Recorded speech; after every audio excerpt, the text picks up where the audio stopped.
सलाम Pakistan 24 news HD से मैं हूं आमिना असलम और मैं हूं हैदर आवान। आप हमें यूट्यूब पर बराह रास्त भी देख सकते हैं। youtube.com/24 न्यूज एचडी विजिट कीजिए। सबसे पहले अहम खबर आपको दें, इलेक्शन कमीशन ने सेनेट इंतखाबात का शेड्यूल जारी कर दिया। सेनेट इंतखाबात 3 मार्च को होंगे। सूबाई असम्बलियों में पोलिंग सुबह 9 से शाम 5 बजे तक होगी। इलेक्शन कमीशन ने सेनेट इंतखाबात का शेड्यूल जारी कर दिया है। सेनेट इंतखाबात 3 मार्च को होंगे। सूबाई असेंबलीज में पोलिंग सुबह 9 बजे से शाम 5 बजे तक होगी। इसी पर बात करेंगे, जिशान भट्टी हमारे साथ हैं। जिशान, बताएंगे इनसे मुताल्लिक। जी बिल्कुल, देखिए जो शेड्यूल जारी किया गया है उसके मुताबिक 3 मार्च को पोलिंग होगी सेनेट इंतखाबात के लिए और चारों सूबाई असेंबलियों को पोलिंग स्टेशन का दर्जा दे दिया गया है और चारों सूबाई असेंबलियों में पोलिंग सुबह 9 से शाम 5 बजे तक होगी। और इसी तरह इस्लामाबाद की जो सेनेट की 2 नशिस्तें होंगी उसके लिए भी पोलिंग 3 मार्च को कौमी असेंबली ऐवान में होगी। और इलेक्शन कमीशन ने जो सूबाई इलेक्शन कमिश्नर्स हैं उनको रिटर्निंग अफसर इस हवाले से तैनात कर दिया गया, जबकि जो शेड्यूल है उसके मुताबिक आज से कागजात नामजदगी के लिए पब्लिक नोटिस जारी कर दिया गया, जबकि जो उम्मीदवार हैं सेनेट के लिए वो 12 और 13 फरवरी को अपने कागजात जमा करवा सकेंगे और 14 फरवरी को जो उम्मीदवारों की फहरिस्त इब्तदाई जारी की जाएगी और 15 और 16 फरवरी को सेनेट इंतखाबात के उम्मीदवारों की कागजात की जांच पड़ताल का अमल किया जाएगा, जबकि जो उम्मीदवार होंगे रिटर्निंग अफसरान के फैसलों के खिलाफ 19 और 20 फरवरी तक उनके एतराजात को निपटाया जाएगा और 21 फरवरी को हतमी फहरिस्त जो होगी सेनेट उम्मीदवारों की चारों सूबों और कौमी असेंबली से उनकी फहरिस्त जारी की जाएगी, जबकि 22 फरवरी की तारीख रखी गई है कि जो उम्मीदवार सेनेट से दस्तबरदार होना चाहे इलेक्शन से वो अपने कागजात वापस ले सकेंगे और 22 फरवरी को वो कागजात वापस लेंगे। इसके बाद इलेक्शन कमीशन ने जो शेड्यूल जारी किया है उसके मुताबिक सुबह 9 से शाम 5 बजे तक 3 मार्च को पोलिंग कौमी असेंबली और चारों सूबाई असेंबलियों में होगी। जी, तफसीलात के लिए शुक्रिया जिशान। इस्लामाबाद में सरकारी मुलाजमीन के एहतजाज के दौरान शेलिंग की जद में आने वाला पुलिस एहलकार इश्तियाक अहमद जाँ बहक हो गया। इस्लामाबाद में मुलाजमीन एहतजाज के दौरान शेलिंग की जद में आने वाला एहलकार इंतकाल कर गया है। पुलिस के मुताबिक सरकारी मुलाजमीन के एहतजाज के दौरान इश्तियाक अहमद शेलिंग की जद में आ गया था। इसी पर बात करेंगे, ब्यूरो चीफ सगीर चौधरी हमारे साथ हैं। सगीर चौधरी, यकीनन वाकया तो अफसोसनाक हुआ जो कल हुआ, शेलिंग की गई लेकिन जायदुल मयाद थी। बताएगा अभी ये तमाम तर सूरत हाल से मुतल्लिक, एक एहलकार भी इस दुनिया में नहीं रहा। जी देखिए, मैं इस वक्त पार्लियामेंट चौक में ही मौजूद हूं और ये पार्लियामेंट सेक्रेटेरिएट का चौक है और यहाँ पर कल शेलिंग की गई थी सरकारी मुलाजमीन पर, उनको मुंतशिर करने के लिए। और जो कल शेल जो फायर हुए थे वो कल भी हमने रिपोर्ट किए थे कि वो जायदुल मियाद थे। मेरे हाथ में अभी भी कल एक फायर होने वाला शेल है, उसका रैपर है और ये कैमरामैन नवीद दिखाएंगे कि ये शॉर्ट रेंज जो है वो शेल है, शॉर्ट रेंज यानी नज़दीक से लोगों को भगाने के लिए नज़दीक से इस्तेमाल होता है। और इसकी जो मैन्युफैक्चरिंग डेट है, ये देखिए मैन्युफैक्चरिंग डेट है, ये 2016 है, यानी 2016 की मैन्युफैक्चरिंग डेट है और ज़्यादा से ज़्यादा जो है वो ये 3 से 4 साल के लिए इस्तेमाल हो सकता है। और अब 2021 है, यानी इसकी डेट गुजर चुकी है, ये एक्सपायरी हो चुका है और ये अपनी मुद्दत पूरी कर चुका है। और ये मेरे पास जो है वो कुछ शेल है जो कल चले थे। ये देखें, ये टीयर गैस का शेल है, ये भी लॉन्ग रेंज है और इसका लॉन्ग रेंज है और इसकी 137 मीटर जो है वो अप्रोच है, 137 मीटर तक ये जो है वो फायर हो सकता है। और इसी तरह ये एक शॉर्ट रेंज है मेरे पास शेल और इसकी जो रेंज है वो 37 से 38 मीटर तक है और 37 से 38 मीटर तक ये जो है वो अप्रोच कर सकता है। तो ये जो शेल एक्सपायर कल फायर हुए, बदकिस्मती से वहाँ पर इश्तियाक जो कि स्पेशल ब्रांच में कांस्टेबल हैं वो भी ड्यूटी कर रहे थे अपनी, और जो कि वो दिल के आर्ज़े में मुब्तला थे तो वो इस गैस को बर्दाश्त नहीं कर सके। उन्होंने सांस की तकलीफ़ जो है उसकी शिकायत की थी, जिस पर उनको पॉली क्लिनिक हॉस्पिटल मुंतकिल किया गया, लेकिन वो जांबर ना हो सके और उनकी वफ़ात हो गई।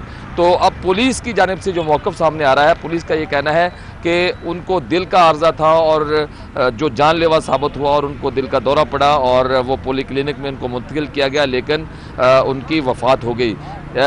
चूँकि कल भी हमने इस पर ठीक है, सही हमारे साथ रहिएगा। रहनुमा पीएम में प्रोफेसर डॉक्टर अशरफ निजामी सामने में ज्वाइन किया है, हम उनसे इस हवाले से बात करेंगे। डॉक्टर साहब, बहुत शुक्रिया आपके वक्त का।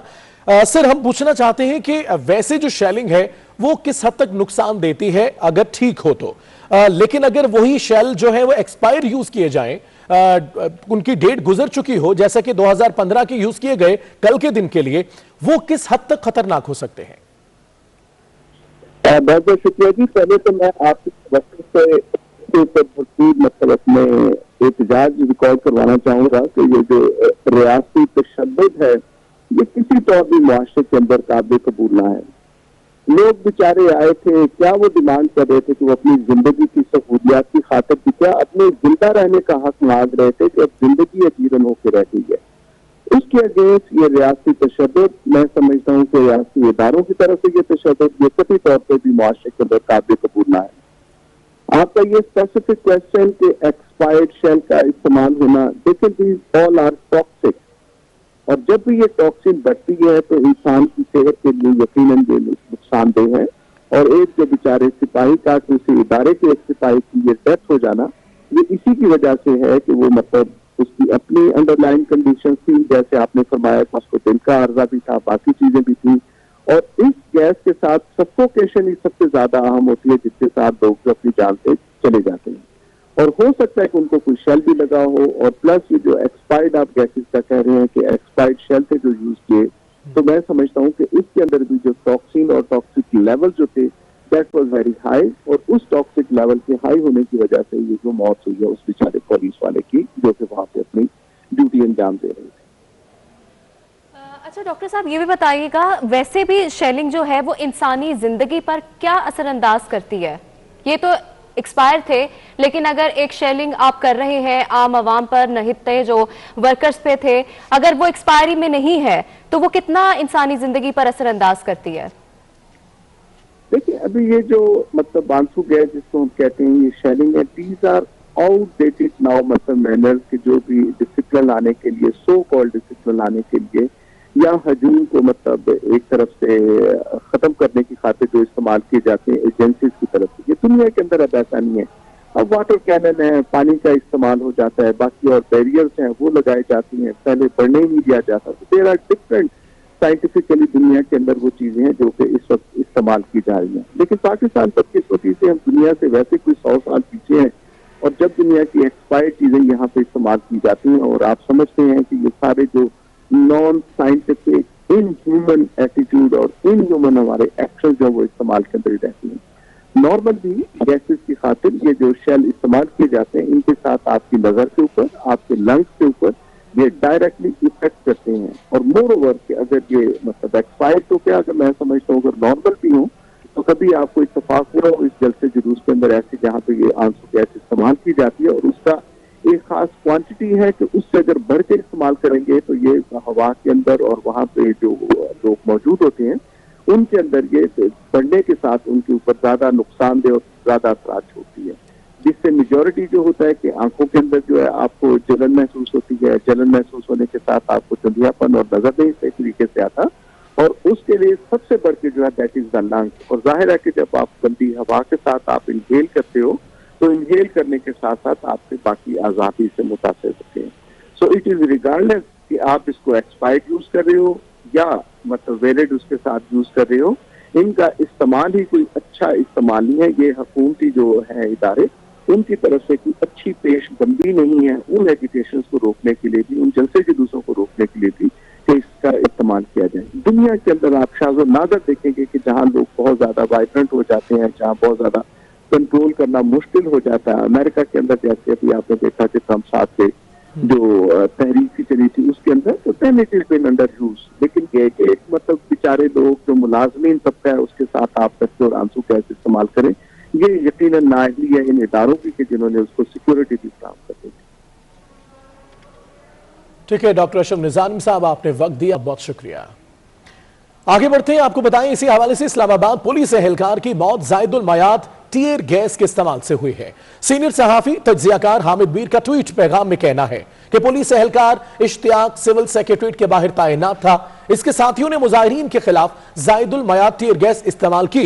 इश्तियाक हिफाजती सामान के बगैर ड्यूटी अंजाम दे रहा था। सीनियर सहाफी हामिद मीर ने सवाल भी उठाया कि एहलकार की मौत का जिम्मेदार आखिर कौन है? इस्लामाबाद में पुलिस एहलकार की मौत जायदुल मयाद टीयर गैस के इस्तेमाल से हुई। सीनियर सहाफी तज्जियाकार हामिद मीर का ट्वीट पैगाम सामने आया है। उनका कहना है कि पुलिस एहलकार इश्तियाक सिविल सेक्रेटरीट के बाहर तैनात था। इसके साथियों ने मुजाहिरीन के खिलाफ जायदुल मयाद टीयर गैस इस्तेमाल की। इश्तियाक हिफाजती सामान के बगैर ड्यूटी अंजाम दे रहा था। सीनियर सहाफी हामिद मीर ने सवाल उठाया, एहलकार की मौत का जिम्मेदार कौन है? हमारे साथ सगीर चौधरी मौजूद ही है। सगीर, आप सारा दिन जिस तरह अपनी सहाफती सरगर्मियां और अपनी सहाफती जो खिदमात है वो अंजाम देते रहे, इतनी सख्त सूरत हाल में हम चूंकि यहां से रिपोर्ट कर रहे थे, आप वहां से उस मैदानी जंग से रिपोर्ट कर रहे थे और हम देख रहे थे कि आपकी हालत भी और साथ में जो दीगर पुलिस एहलकार है या लोग तो थे ही, हालत इंतहाई खराब थी। और अब ये जो सामने आ गई है बात कि जायदुल मयाद टीयर गैस है जिसका इस्तेमाल किया गया, जो शेल इस्तेमाल किया गया, ओवरऑल सूरत हाल आपने क्या देखी वहां पर एक नॉर्मली जो आंसू गैस की इस तरह की कवरेज आप ऑलरेडी पहले भी कर चुके हैं, कल क्या मुख्तलिफ था? बिल्कुल जो जितनी सूरत हाल वहां पर हमने देखी, क्या वो इसी जो एक्सपायर्ड शेल थे उन्हीं की वजह से थी? जी बिल्कुल, कल मैंने जो है वो सेफ्टी हेलमेट पहन रखा था, इसके अलावा सेफ्टी मास्क मैंने पहना हुआ था और डबल मास्क था मेरे पास। लेकिन उसके बावजूद भी इस जहरीली गैस ने मुझे बहुत मुतासर किया, मेरे फेफड़ों को मुतासर किया। अभी तक मेरा गला जो है वो ख़राब है, आंखें जो हैं उसमें जलन हो रही है और स्किन पे भी जलन हो रही है। ये बहुत ज़्यादा ख़तरनाक गैस होती है और हम पहले भी रिपोर्ट करते रहे हैं। कल सारा दिन हमने ये रिपोर्ट किया। इसी जगह से जो है, जब मैं खड़ा हूँ यहाँ पे, ये नवीद कैमरामैन दिखाएंगे, कल नवीद कैमरामैन ख़ुद जो है इसकी जद में आए। इसके अलावा हमारे कैमरामैन हैं इस्माइल, वो जद में आए। इसके अलावा इस्माइल के अलावा जो वाजिद मुगल हैं वो भी जद में आए, चूँकि उनके पास भी उस तरह से सेफ्टी आलात नहीं थे। तो उस गैस ने हमारी टीम को न सिर्फ मुतासर किया बल्कि जो यहाँ पर ड्यूटी करने वाले एहलकार थे उनको भी मुतासर किया। मैं फिर बात आपको दिखा रहा हूँ कि ये शेल का रैपर है जिसमें ये शेल बंद होता है और इससे निकाल कर चलाया जाता है। इसमें मैन्युफैक्चरिंग डेट आप देख लें कि 2016 लिखी हुई है और 2016 और 2015 के भी कई रैपर हमें मिले हैं, अभी मौजूद नहीं है, जिन पे 2015 लिखी हुई है। और ये जायदुल मयाद रैपर चलाने या जायदुल मयाद जो ये शेल चलाने की इजाज़त किसने दी?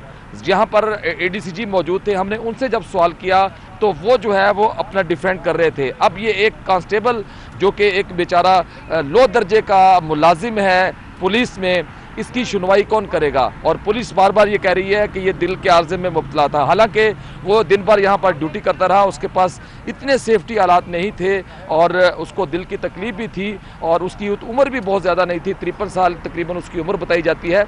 और उसको सांस की तकलीफ इतनी ज़्यादा हुई कि वो जानलेवा साबित हुई और उनको सगीर चौधरी हमारे साथ ही मौजूद रहे। तो आपको बता रहे हैं कि इस्लामाबाद के डी चौक में सरकारी मुलाजमीन का धरना दूसरे रोज भी जारी है। मुजाहिरीन का कहना है कि जब तक तनख्वाहों में इजाफे का नोटिफिकेशन जारी नहीं होता, एहतजाज जो है वो जारी रहेगा। धरने में मौजूद एक शख्स बेहोश हो गया जिसे अस्पताल मुंतकिल कर दिया गया। इसी पर रोजीना ने भी हमें ज्वाइन किया। रोजीना, बताइएगा, अपडेट कीजिएगा हमें सूरत हाल के हवाले से।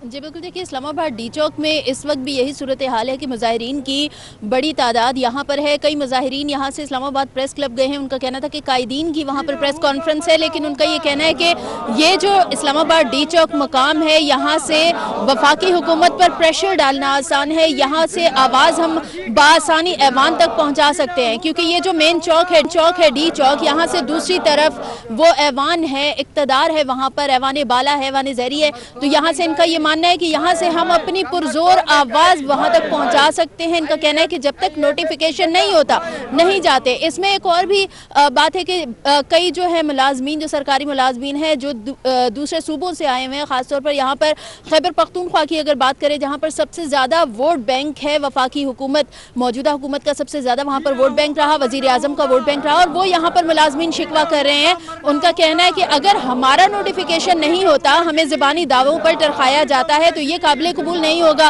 और इनका भी यही मुतालबा है कि हमें एक जो रिटन डॉक्यूमेंट है, जो नोटिफिकेशन, वो हमारे हाथ में थमाया जाएगा तो उसके बाद ही यहाँ से जाएंगे। इनका ये भी कहना है कि जो प्रेस क्लब में इनके जो कायदीन है जो वहाँ पर प्रेस कॉन्फ्रेंस करने गए हैं, वो वापस इनको आकर यहीं पर डी चौक पर ज्वाइन करेंगे। और आज भी यही सूरत हाल नजर आ रही है कि यहाँ पर इस्लामाबाद में जो डी चौक मकाम है, यहाँ पर दिन भर एहतजाज इन मुलाजमीन का जारी रहेगा। जी ठीक है, डी चौक पर मुजाहिरीन अभी भी एहतजाज कर रहे हैं, नारे लगा रहे हैं। सगीर चौधरी, आप बताइएगा कि क्या यहां भी अभी तक मुलाजमीन मौजूद हैं, और अगर है तो उनका क्या कहना है अभी? जी, मुझे सवाल दोबारा कीजिएगा प्लीज। सगीर, यहां पर भी क्या अभी तक मुलाजमीन हैं? क्योंकि ये कहा गया है कि अभी मुज़ाकरात कामयाब हो गए और मुलाजमीन जा चुके थे, लेकिन यह भी बात सुबह आप ही ने ब्रेक किया कि मुलाजमीन कह रहे हैं कि दोबारा हम आएंगे और दोबारा से हम धरना देंगे अगर हमारे मुतालबात ना माने गए, प्रॉपर नोटिफिकेशन ना जारी किया गया अगर तो। जी बिल्कुल, यहाँ पर अभी भी मुजाहिरीन मौजूद हैं। ये देखें, मुख्तलिफ टोलियों में, ये एक नवीद कैमरामैन दिखाएंगे कि ये जो लोग हैं सारे, ये बेसिकली वो मुलाजमीन ही हैं, सरकारी मुलाजमीन हैं जो अभी भी एहतजाज पर हैं। ये बाहर बैठे हुए हैं और ये देखें कुछ ये लोग हैं, ये भी मुलाजमीन हैं जो बैठे हुए हैं, जो वेट कर रहे हैं नोटिफिकेशन का। इसी तरह से आप उधर अगर नज़र दौड़ाएं तो वहाँ पर भी मुलाजमीन की आपको तादाद मुख्तलिफ ग्रुपों की शक्ल में, मुख्तलिफ टोलियों की शक्ल में नज़र आएगी। तो ये मुलाजमीन जो है इस वक्त तक जहाँ पर बैठेंगे जब तक उनको बाकायदा नोटिफिकेशन नहीं मिल जाएगा, उनको तहरीरी तौर पर यकीन दहानी नहीं करवाई जाएगी कि उनकी तनख्वाहों में इजाफे का बाकायदा हुकूमत ने नोटिफिकेशन कर दिया है। प्रेस कॉन्फ्रेंस जो है वो कुछ देर में शुरू होने वाली है इनके रहनुमाओं की जानिब से। एक तरफ तो डी चौक में लोग बैठे हुए हैं और एक तरफ जो है वो ये जो पाक सेक्रेटेरिएट चौक है जो कल मीदार जंग बना रहा, उस पर यहाँ पर बैठे हुए हैं। और ये लोग अभी इन्होंने काम छोड़ा हुआ है और जितने भी सरकारी अमूर हैं वो तकरीबन ठप हैं और दफ्तर तो खुले हुए हैं लेकिन दफ्तर में काम करने वाला कोई नहीं। उसकी वजह यह है कि दफ्तर में काम करने वाले तो एहतजाज पर हैं और वो अपनी तनख्वाहों में इजाफे से मुतालिक मुतालबात कर रहे हैं। और कल भी उन्होंने मुतालबा किया था जिस पर उनको जो है वो आंसू गैस और इस गिरफ्तारियों का सामना करना पड़ा था। यानी आपने बताया कि कुछ ही देर बाद प्रेस कॉन्फ्रेंस भी इनकी तरफ से होने वाली है। सगीर, आपका बहुत शुक्रिया। रोजीना, आप हमें अपडेट कर रही थी, आपका भी शुक्रिया। All Pakistan employees grand alliance के सरबराह रहमान बाजवा का कहना है कि उन्हें दहशतगर्दों की तरह गिरफ्तार किया गया, आधी मुजरिमों के साथ जेल में रखा गया, 20% तनख्वाह बढ़ाने पर इत्तेफाक हुआ है। ऐलान नहीं, आज नोटिफिकेशन चाहिए। 24 न्यूज से गुफ्तगू में उन्होंने कहा कि 99% मसला हल हो गया। सियासी जमातों से दरख्वास्त है हमारे एहतजाज में ना आए। मुज़ाकरात 99.9% जो है वो कामयाब हो चुके हैं, मगर जो 0.0001% है, जब तक रिटर्न चीज़ हाथ में कोई नहीं आएगी हम इसको ज़ीरो ही समझेंगे। क्योंकि ये मेरा पास्ट एक्सपीरियंस है, सीरीज़ ऑफ मीटिंग्स हमारी हुई हैं, मुज़ाकरात हुए हैं, हम बड़ा होपफुल होते हैं, उम्मीद से होते हैं, जब बाहर आते हैं तो खाली हाथ होते हैं।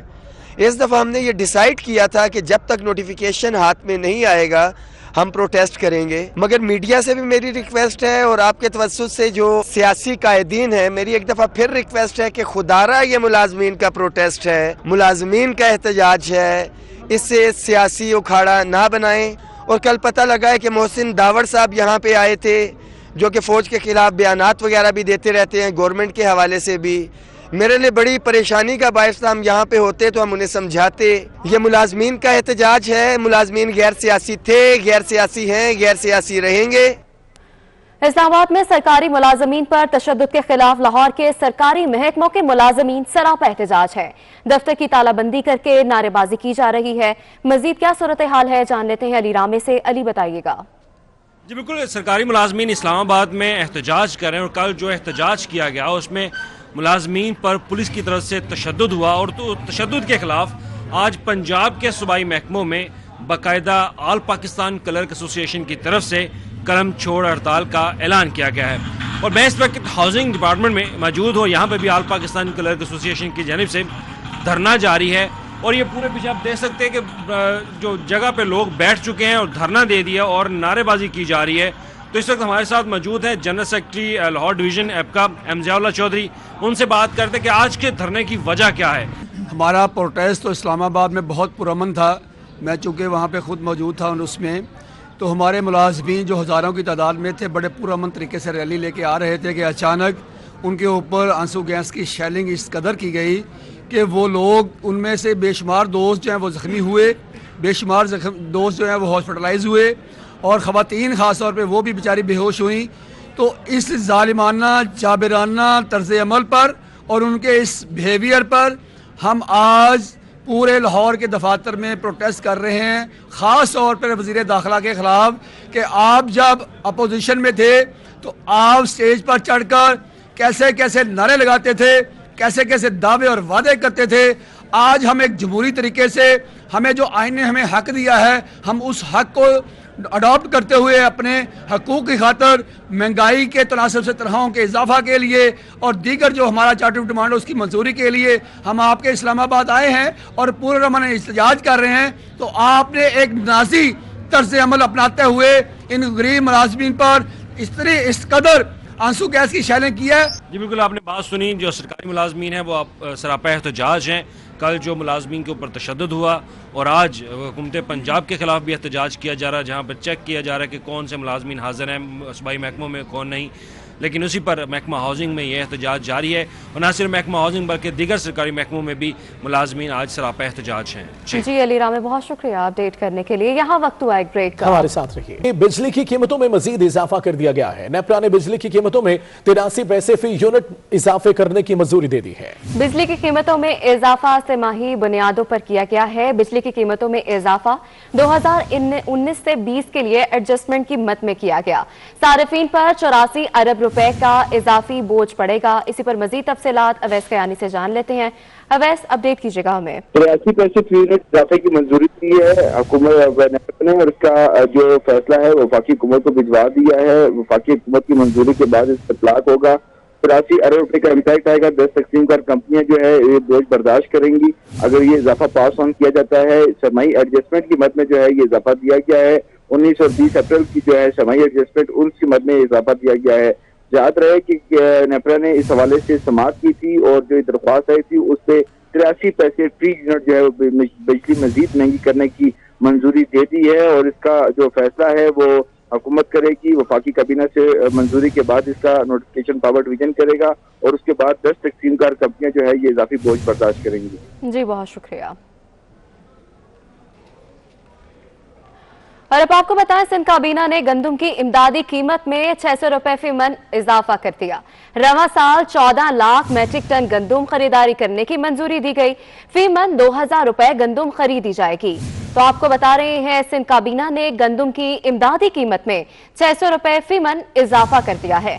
रवा साल 14 लाख मैट्रिक टन गंदम खरीदारी करने की मंजूरी दी गई है, जबकि फी मन 2000 रुपए गंदम खरीदी जाएगी।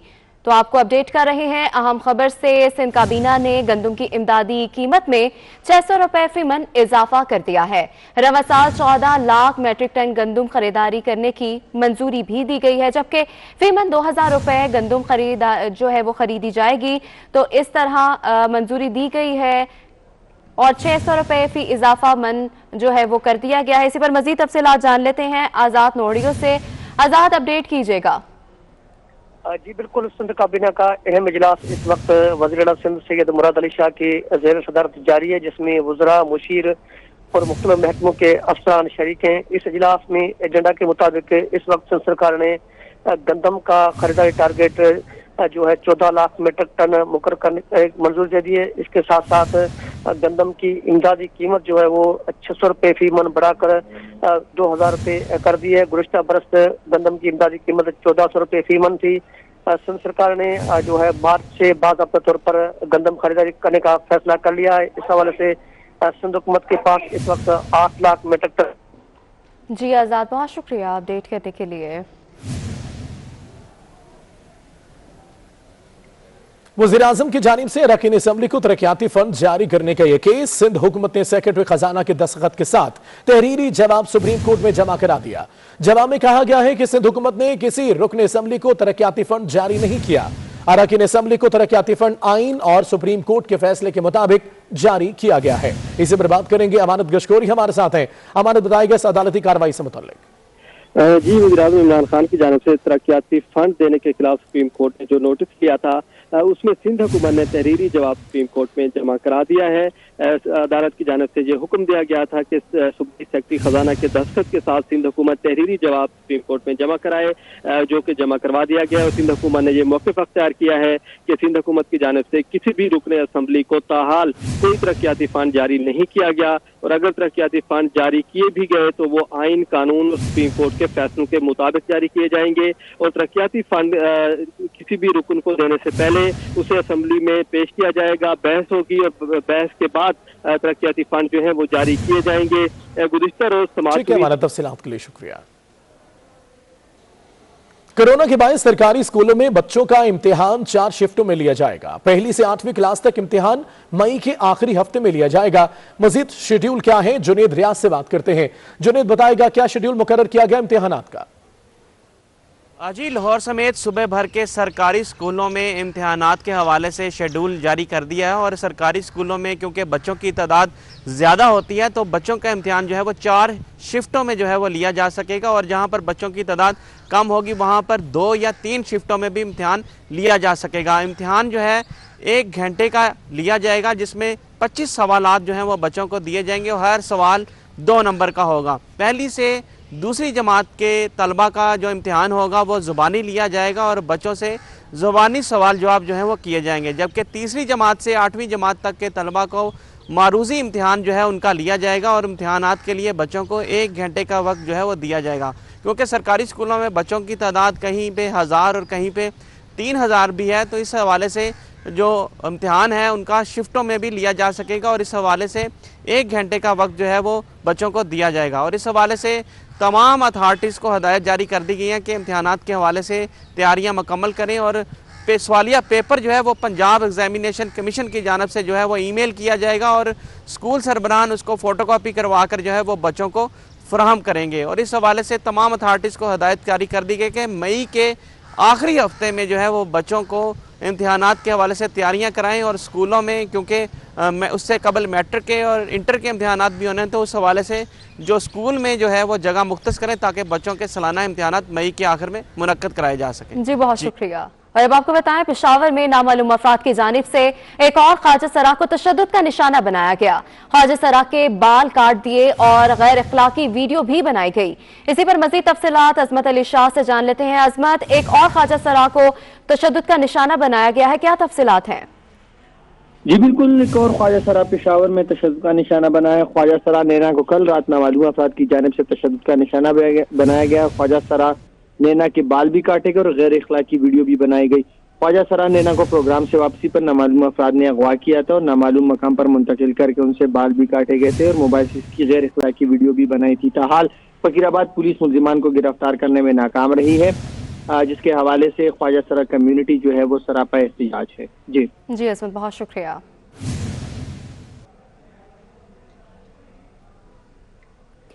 PIA ने सियालकोट के शहरियों के लिए रियायती निर्ख मुतारिफ करा दिए। कराची और सियालकोट के दरमियान यकतरफा किराया सिर्फ 8,200 रुपए से शुरू होगा। रियायती किरायों के साथ साथ मुसाफिर अपने साथ 35 किलो सामान भी ले जा सकेंगे। तो आपको बता रहे हैं, ये खुशखबरी है सियालकोट के शहरियों के लिए। PIA की जानिब से रियायती निर्ख मुतारिफ करवा दिए गए हैं। कराची और सियालकोट के दरमियान एक तरफा किराया सिर्फ 8,200 रुपए मुकर्रर किया गया है। मजीद तफसीलात क्या है जान लेते हैं अशरफ खान से। अशरफ, अपडेट कीजिएगा हमें। PIA की जानिब से सियालकोट के जो मुसाफिर हैं उनके लिए रियायती निर्ख मुताबिक करा दिया गया। उनके लिए बड़ी खुशखबरी ये है कि अब कराची और सियालकोट के दरमियान जो है एक तरफा किराया 8,200 रुपए से शुरू होगा। और यहाँ पे ये भी बताया कि रियायती किरायों के साथ साथ जो मुसाफिर अपने साथ 35 किलो सामान भी ले जा सकेंगे। ये जो वजूहत जो तब्दीली देखी जा रही है, जो किराए में कमी, तो मजीद जो एयरलाइन आई है उसकी वजह से सहूलत मुसाफिर को मिल रही है, जिससे रियायती टिकट मिल रही है। यानी कि आप कराची से सियालकोट का सफर जो करेंगे 8,200 कम से कम किराया होगा। जी बहुत शुक्रिया।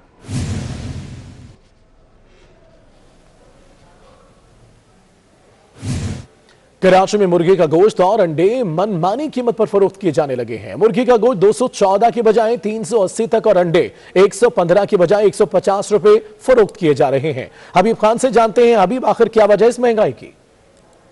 अच्छा, बिल्कुल, डेयरी फार्मर्स की के बाद कराची में पोल्ट्री फार्मर्स एसोसिएशन की जानिब से भी जो है वो कराची की कमिश्नर की रिट को चैलेंज किया जा रहा है और शहर में जो मुर्गी के निर्ख हैं उसमें मनमाना इजाफा जो है वो जारी है। शहर में अगर बात की जाए आज के निर्खों के हवाले से, तो शहर में मुर्गी का जो गोश्त है वो 340 रुपए से 380 रुपए फी किलो में जो है वो फरोख्त किया जा रहा है। इसी तरह से अगर जिंदा मुर्गी के हवाले से बात करें तो 270 से 290 रुपए का जो रेट है वो जिंदा मुर्गी का फी किलो का शहर में जो है वो इस वक्त देखने में आ रहा है। लेकिन अगर कमिश्नर कराची की प्राइस लिस्ट को देखें तो आज भी जो कमिश्नर हाउस से एक प्राइस लिस्ट जारी की गई है, जिसमें आज जिंदा मुर्गी जो है उसकी कीमत 138 रुपए फी किलो, जबकि मुर्गी का जो गोश्त है उसकी कीमत 214 रुपए फी किलो मुकर्रर है। इसी तरह से अगर अंडों की कीमत के हवाले से बात करें तो अंडे जो है वो कमिश्नर कराची की प्राइस लिस्ट पे 112 रुपए फी दर्जन होलसेल, जबकि 115 रुपए रिटेल में जो इसकी कीमत मुकर्रर की गई है। लेकिन इसके बरक्स शहर में आज भी अंडे का जो रेट है वो 150 से 160 रुपए फी दर्जन जो है वो आम दुकानों पे फरोख्त देखने में आ रही है। शहरी इस वक्त कमिश्नर कराची की जो रेट है उसको चैलेंज होते पे देख रहे हैं और महंगे दामों जो है वो पोल्ट्री आइटम खरीदने पर मजबूर है। उनका यही मुतालबा है कि कमिश्नर कराची जो कि प्राइस लिस्ट जारी करते हैं उस पर अमल दरामद जो है वो करवाया जाए, ताकि शहरी कम कीमतों पर जो है वो खरीदारी कर सकें। बहुत शुक्रिया आपका। लाहौर की बात करें तो अशियाए खुरनोश की कीमतों में होशरुबा इजाफा कर दिया गया है। दालें चीनी महंगे दामों फरोख्त की जा रही हैं। शहजाद खान अब्दाली हमें बताएंगे कि हालात क्या है महंगाई के यहाँ। जी शहजाद। जी बिल्कुल, शहर की ओपन मार्केट में बुनियादी अशिया ज़रूरिया की कीमतों में इजाफे का सिलसिला जारी है। दालों की कीमतों में मजीद इजाफा देखा जा रहा है। दाल चना की कीमत में 10 रुपये फी किलोग्राम का मजीद इजाफा रिकॉर्ड किया गया है, जिसके बाद दाल चना 160 रुपये फी किलोग्राम के हिसाब से ओपन मार्केट के अंदर फरोख्त की जा रही है और सरकारी नरखनामे के मुताबिक इसकी ज़्यादा से ज़्यादा कीमत 120 रुपये है। यानी सरकारी नरखनामे के बरक्स जो है ये 40 रुपये इजाफी कीमतों पर बिक रही है। इसके अलावा जो काले चने हैं इसकी कीमत में 22 रुपये फी किलोग्राम का इजाफा रिकॉर्ड किया गया है। काले चने की सरकारी कीमत 118 रुपये फी किलोग्राम है और ये ओपन मार्केट के अंदर 140 रुपये फी किलोग्राम के हिसाब से बेचे जा रहे हैं। इसी तरह शहर की अकबरी मंडी के अंदर चीनी का 100 किलो का थैला जो है वो 200 रुपये महंगा हुआ है, जिसके बाद ओपन मार्केट के अंदर इसकी कीमत में 2 रुपये फी किलोग्राम का इजाफा रिकॉर्ड किया जा रहा है। और अब शहर की परचून मार्केट में चीनी 2 रुपये बढ़कर 92 रुपये फी किलोग्राम के हिसाब से शहर की ओपन मार्केट में फरोख्त की जा रही है। और इस हवाले से शहरियों की जानब से तशवीश का इजहार किया जा रहा है। शहरियों का ये कहना है कि बुनियादी अशिया ज़रूरिया की कीमतों में इजाफे का सिलसिला जो है वो तसलसल के साथ जारी है और इस सिलसिले में जो प्राइस कंट्रोल कमेटियाँ हैं, ज़िला इंतजामिया हैं, वो फाल किरदार अदा नहीं कर रही। बहुत शुक्रिया आपका। हुकूमत ने रोशन डिजिटल पाकिस्तान के मुनाफे पर टैक्स छूट देने का फैसला कर लिया है। इनकम टैक्स ऑर्डिनेंस में तरमीम का ड्राफ्ट भी तैयार कर लिया गया है। मजीद तफसीलात अशरफ खान से जान लेते हैं। अशरफ बताइएगा। जी, हुकूमत पाकिस्तान में टैक्स कवानीन ने तरमीम का जो है ड्राफ्ट तैयार कर लिया है। टैक्स कवानीन ऑर्डिनेंस 2021 लाने जा रही है हुकूमत। उसके लिए रोशन डिजिटल अकाउंट जो खोला गया है, बैनुल मुल्क मुकीम पाकिस्तानी जो रोशन डिजिटल अकाउंट में सरमायाकारी कर रहे हैं उसके मुनाफे पे टैक्स छूट देने का फैसला किया गया है। और यहाँ पे बताया गया है कि जो इसमें टैक्स मराद जो मुनाफे पे होगी, जो डिपॉजिट होगा उस पर दी जाएगी। साथ में कहा गया है कि जो यहाँ पे रोशन डिजिटल अकाउंट में जो 20% का जो मुनाफे का जो होगा वो कम करके 10% तक टैक्स लिया जाएगा। साथ में कहा गया है कोई भी जायदाद कोई खरीदारी की जाती है उस पर फाइनल टैक्स दिया जाएगा 1% का खरीदो फरोख्त पे।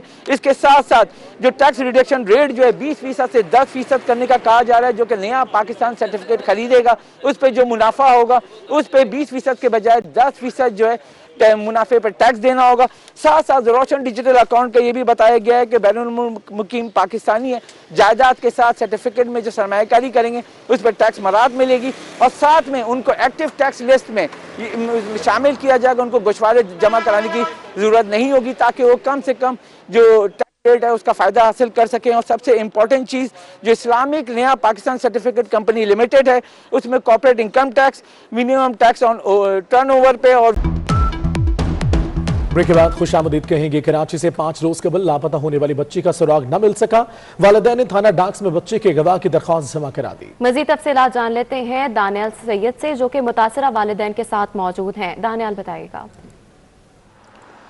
जी बिल्कुल, इस वक्त मैं मौजूद हूँ कराची के इलाके मच्छर कॉलोनी में, जहाँ पर 5 रोज कबल 1.5 साला जीनत गुल नामी बच्ची जो है मुबैना तौर पर उसे अगवा किया गया है। उसके अहल खाना हमारे साथ मौजूद हैं, गम से निढाल हैं। वालदा, दादी, नानी, तमाम अफराद गम से निढाल हैं। उनका एक ही मुतालबा है कि उनकी मासूम बच्ची को फौरी तौर पर बाजियाब कराया जाए और जो खातून जो लेके फरार होगी उनको तलाश किया जाए। वालिदा हमारे साथ मौजूद हैं जो खुद भी बीमार हैं।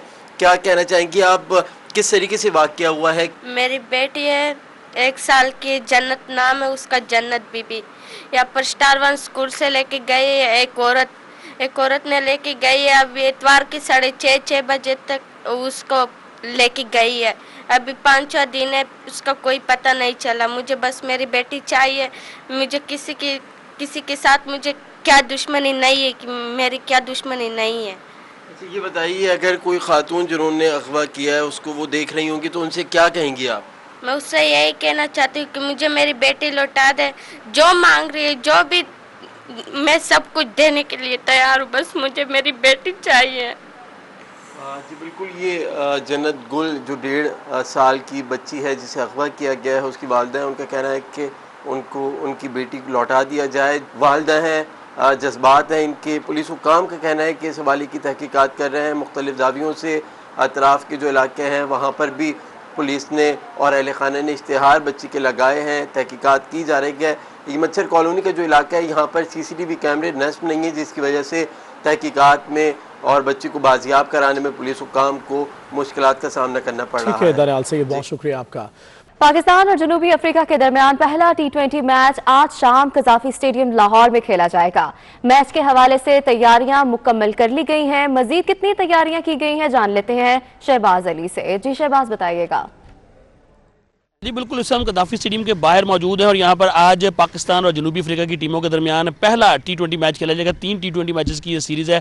टेस्ट सीरीज़ में कामयाबी के बाद पाकिस्तानी टीम को इस सीरीज़ के लिए फेवरेट करार दिया जा रहा है। अगर इस मैच की तैयारियों के हवाले से बात की जाए तो स्टेडियम के बाहर इस वक्त तमाम तर सिक्योरिटी के इंतजाम मुकम्मल कर लिए गए हैं। सिक्योरिटी इदारों ने स्टेडियम का चार्ज संभाल लिया है और किसी गैर मुतल्लका शख्स को स्टेडियम के अंदर आने की इजाज़त नहीं है। इसके साथ साथ अगर टीमों के आमदरफ्त के हवाले से बात की जाए तो जो नेशनल हॉकी स्टेडियम में मॉनिटरिंग रूम बनाया गया है उसको भी वो इस वक्त पूरी तरह से एक्टिव हो चुका है। इसके जरिए पूरे शहर की जो सिक्योरिटी है, पूरे शहर में लोगों की नकलो हरकत के ऊपर नज़र रखी जा रही है। इसके साथ साथ टीमों का जो रूट है उसे भी यहाँ से मॉनिटर किया जा रहा है। टीमें तकरीबन 4 बजे यहाँ पहुँचेंगी, 5:30 बजे टॉस होगा और 6 बजे मैच का आगाज़ होगा। अगर स्टेडियम के अंदर के हवाले से बात की जाए तो स्टेडियम के अंदर जो मिडल वाली 2 पिचेस हैं वो तैयार कर दी गई हैं। पिच नंबर 8 अगर सेंटर से देखा जाए तो उसके ऊपर आज का ये मैच खेला जाएगा और पिच को बैटिंग के लिए साजगार करार दिया जा रहा है। अगर टीमों के हवाले से बात की जाए, खासकर पाकिस्तान टीम के हवाले से बात की जाए तो पाकिस्तान टीम जो आखिरी T20 मैच न्यूजीलैंड के खिलाफ खेली थी जिसमें पाकिस्तान ने कामयाबी हासिल की थी, उसमें 2 से 3 तब्दीलियों की तवक्को की जा रही है। फास्ट बॉलर हसन अली जिन्होंने बड़ी उम्दा परफॉर्मेंस दी